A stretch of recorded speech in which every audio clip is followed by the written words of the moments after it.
कहते हैं ना, जो दूसरों के लिए गड्ढे खोदता है अक्सर उन गड्ढों में खुद ही गिरता है। ऐसा ही कुछ हो रहा है क्या? पड़ोसी देश के लिए मूडी ने एक बड़ी वार्निंग जारी करी है और मूडी ने जो कहा है उसने पूरा मूड ही बिगाड़ दिया है पड़ोसी का। जानेंगे क्या है यहाँ पर और क्या चल रहा है। तो वहीं 78 ट्रिलियन रुपए का कर्जा आखिर पाकिस्तान की इकोनॉमी के साथ हो क्या रहा है। और जहाँ एक तरफ ये सब कुछ हो रहा है तो वहीं दूसरी तरफ भारत को मिल रहे हैं ऑर्डर पे ऑर्डर। जानेंगे जियोपॉलिटिक्स में क्या कुछ चल रहा है। आइए जानते हैं इन खबरों को विस्तार से। पाकिस्तान की इकोनॉमी की जहां बात आती है ना, तो अभी पाकिस्तान की अर्थव्यवस्था पूरी तरीके से बर्बाद हो चुकी है। पाकिस्तान ने दोस्तों से कर्ज लेकर अपने विदेशी मुद्रा भंडार को भले ही बढ़ा लिया हो, लेकिन उसके कर्जे रुकने का नाम नहीं ले रहे हैं। पाकिस्तान का कुल कर्ज और देनदारियां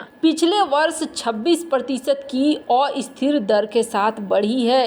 अब ये 78 ट्रिलियन रुपए के नए रिकॉर्ड स्तर पर पहुंच गई है। ये कर्जा इतना ज़्यादा है कि अगर रीस्ट्रक्चर नहीं किया गया तो लंबे समय तक मैनेज नहीं किया जा सकेगा। स्टेट बैंक ऑफ पाकिस्तान ने बताया है कि पिछले साल की तुलना में सितंबर के अंत तक देश का कर्जा और देनदारियां 16 ट्रिलियन रुपए बढ़ा है। कर्ज के बढ़ने के कई कारण हैं, जिनमें टारगेट से कम का टैक्स कलेक्शन, तेजी से गिरती पाकिस्तानी रुपए की कीमत, उच्च ब्याज दरें, बढ़ा हुआ खर्चा, सरकारी कंपनियों का घाटा या फिर मिसमैनेजमेंट। पाकिस्तानी न्यूज आउटलेट है ट्रिब्यून की एक रिपोर्ट के मुताबिक पिछले साल सितंबर से औसतन हर रोज 44 अरब रुपए का कर्जा बढ़ा है। तो आपको मन में ख्याल आ रहा होगा कि सरकार कर्ज रोकने का कुछ तो उपाय कर रही होगी। कर्ज को रोकने के सभी उपाय सिर्फ कागजों पर रह गए हैं। किसी भी सरकार ने कर्ज लेने को रोकने से जुड़े सार्थक उपाय लागू नहीं किए हैं।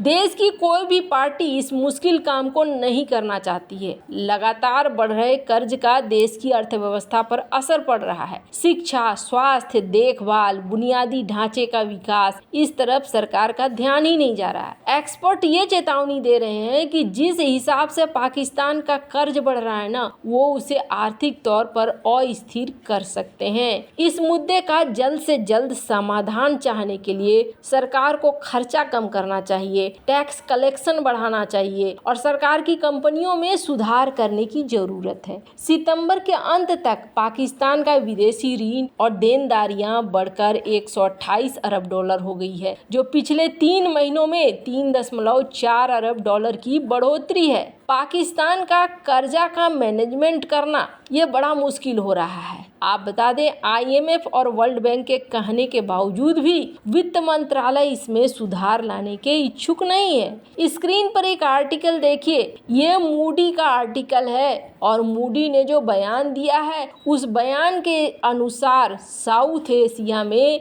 बहुत बड़ा संकट है। पाकिस्तान की जो इकोनॉमी है ये बहुत ही ज़्यादा दिक्कत में जा रही है। आपको बता दें, कुछ ऐसा ही वर्ल्ड बैंक के द्वारा भी कहा गया है। स्क्रीन पर आप देख सकते हैं आर्टिकल, जिसमें कहा गया है कि जिस तरीके से पाकिस्तान में इकोनॉमी को मैनेज किया जा रहा है, एक दिन ये बहुत बड़ी समस्या लेकर आएगा और उस दिन को आने में ज़्यादा वक्त नहीं लगेगा। ये एक चेतावनी है, जो चेतावनी वर्ल्ड बैंक के द्वारा जारी किया गया और कहा गया कि जितनी जल्दी हो सके उतना जल्दी पाकिस्तान अगर पॉलिसी को शिफ्ट करता है, अपनी पॉलिसी को बदलता है, तो शायद यहाँ पर चीज़ें ठीक हो जाए। इनका कहना है कि साउथ एशिया में एक सबसे बड़ी समस्या इस वक्त चल रही है और वो समस्या है पाकिस्तान के साथ। पाकिस्तान के लिए सबसे बड़ी मुसीबत है कि ये अपने आप को कैसे संभाले।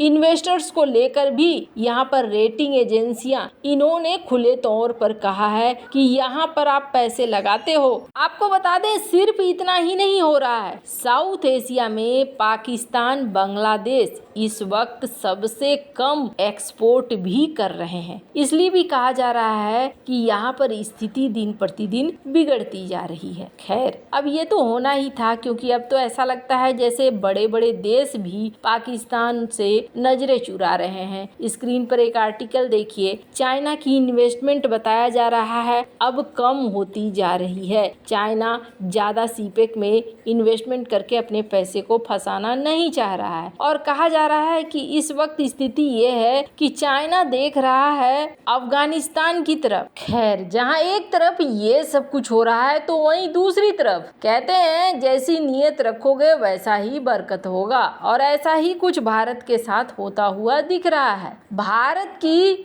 डिफेंस इंडस्ट्री में काफी अच्छी उछाल देखने को मिल रही है। माझागांव डॉक शिपयार्ड लिमिटेड, इसमें अब भारत को एक और नया ऑर्डर मिला है दिसंबर क्वार्टर में, और ये ऑर्डर है 2000 करोड़ का। और ये ऑर्डर इस वक्त दिया जा रहा है ट्रेनिंग शिप बनाने के लिए। वैसे आपको बता दें, बहुत सारे ऑर्डर अब भारत की इस कंपनी को मिल रहा है। कुछ ऑर्डर हैं जो घरेलू ऑर्डर हैं, और कुछ ऑर्डर है जो बाहरी ऑर्डर है। कंपनी का नेट प्रॉफिट ये 55.6% बढ़ा है।